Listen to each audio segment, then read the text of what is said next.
Hello mga kabaluga! Tanghali na naman, kaya papasok na naman kami. Inihanda ko dyan yung aming babaunin. Actually, kagabi pa luto yung ulam namin. Hindi na kami magkakaship mga bebe ko, kaya ayan, meron nang nagluluto sa gabi. Kapag umaga, ayan, ibabaon na lang namin mga bebe ko. Tatlo lang pala kami papasok pang hapon mga bebe ko. Ito nga pala ulam namin, adobong atay. Huwag nyo nang intindihin yung buhok sa ulam namin mga bebe ko. Sa ingredients. Pagkatapos niyan, kumain na rin ako mga bebe ko dyan. Atay pa rin ang ulam namin, pinagsalu-saluhan na namin yung natira naming konting atay. Tipid-tipid tayo mga bebe ko dahil alam nyo naman, hirap pag ubus-ubus biyaya. Kailangan talaga natin kumain dahil alam nyo naman, mamaya pagod na naman tayo. Tapos kung kumain, ayan, nagbihis na nga pala ako dyan. Kasi maya-maya tatawagin na kami at maya-maya nandiyan na yung sundo namin. Na nga pala ako, trabaho, nag-iipit mga bebe ko kasi basa pa yung buhok ko. Ang tagal nga pala niyang matuyo mga bebe ko.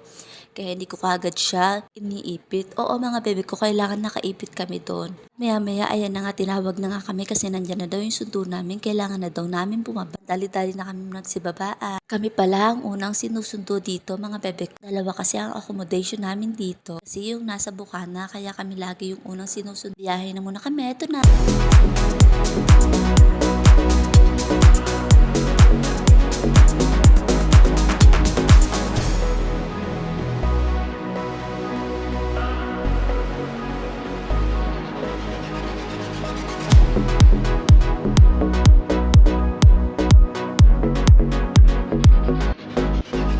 Dito na nga pala kami mga bebe ko sa school na pinagtatrabahuhan namin. Dito na kayo pwedeng isama, kaya mamaya na lang ulit pag uwi namin. Hindi ko na kayo masasama sa trabaho. Bye muna, ito na pag uwi ko.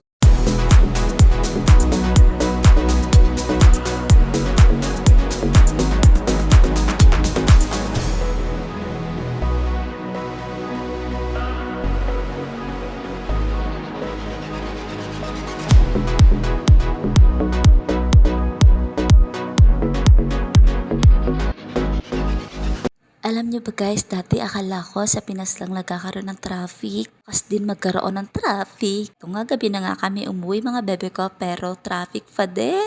Kahit pagoda na ang mga person, okay lang yan kasi trabaho naman ang pinunta natin dito kaya gora-gora lang. Pero parang na kami mga lantang gulay pag andito na nga pala kami sa bahay, mga bebe ko, dito sa accommodation namin. Syempre, agad-agad umakyat na kami kasi malamig sa labas. Oo, lagi na ako nagdadala ng jacket at malamig nga sa labas. Yung mga kasama ko, nauna na sa akin. Magkakaship niyan kami, mga bebe ko. At pagdating nga pala namin sa loob ng accommodation, ay sa loob ng kwarto namin, may pagkain na talaga. Napakabait ng roommate namin. Lagi siyang nagluluto. Eto, sabi ko, kumain na kami ng agad-agad kasi para makapagpahinga na kami. Kasi may trabaho kaming 3 hours. Bukas, bilis na oras lang naman yon tutuusin. Kaya, ayan. Pagpasok namin dito, naganda na agad kami ng makakain. Siyempre, nagbihis muna kami. Alangan naman kumain kami ng naka-uniform pa mga bebe ko. Grabe naman yon. Tara na, kain tayo.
Salamat sa panonood mga kabaluga.